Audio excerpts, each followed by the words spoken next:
नमस्कार, हम संक्षेप बरनवाल स्वागत करते हैं आप सबके बीते 24 घंटा के प्रमुख खबरन के साथ। आज के प्रमुख खबर कुछ यह प्रकार से बा। शरद पवार मंगलवार के ऐलान किए कि वह एनसीपी यानी राष्ट्रवादी कांग्रेस पार्टी के अध्यक्ष पद से इस्तीफा देता है।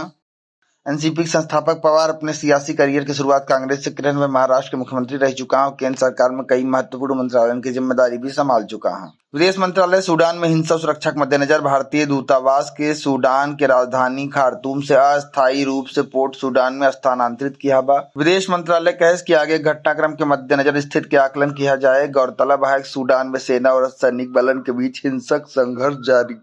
गो फर्स्ट के सीईओ कौशिक खोना पीटीआई कहन एयरलाइन 3-4 मई बिना शेड्यूल सब उड़ान रद्द कर दे। बकौल कौशिक प्रायट एंड व्हिटनी द्वारा इंजन की आपूर्ति न किया जाए कारण एयरलाइन वित्तीय संकट से जूझत बा। वह बताएं कि कंपनी एनसीएलटी के समक्ष दिवालिया प्रक्रिया आवेदन दाखिल किए बा।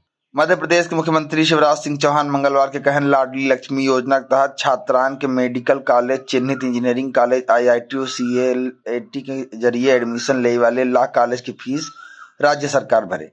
वह कहन बिटियन हम तोहरे रास्ता में बाधा न रहे देव, बिटियन के अपने ढंग से अपन करियर बनावे के पूरा मौका मिले। सूचना और प्रसारण सचिव अपूर्व चंद्र राज्य और केंद्र शासित प्रदेशन के मुख्य सचिवन के पत्र लिख के जुआ और सट्टेबाजी प्लेटफॉर्म से जुड़े विज्ञापन पर रोक लगावे के उचित कार्यवाही करे कहन।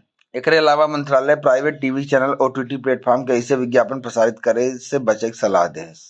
एक आरटीआई के जवाब में मिली जानकारी के मुताबिक रेलवे बुजुर्गन के रेल किराए में दी जाए वाली छूट बंद करे के बाद 2022-23 में 2242 करोड़ के अतिरिक्त राजस्व अर्जित किए।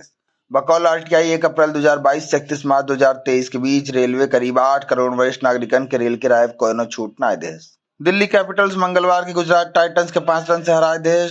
दिल्ली कैपिटल 130 रन 8 विकेट के नुकसान पर स्कोर बनाए रहा, जिसके जवाब में गुजरात टाइटंस 6 विकेट गंवाए के 125 रन के स्कोर तक पहुंच पाए।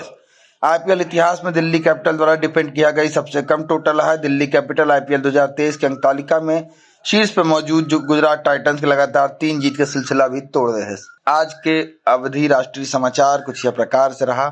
आप अपना ख्याल रखें। बहुत बहुत धन्यवाद।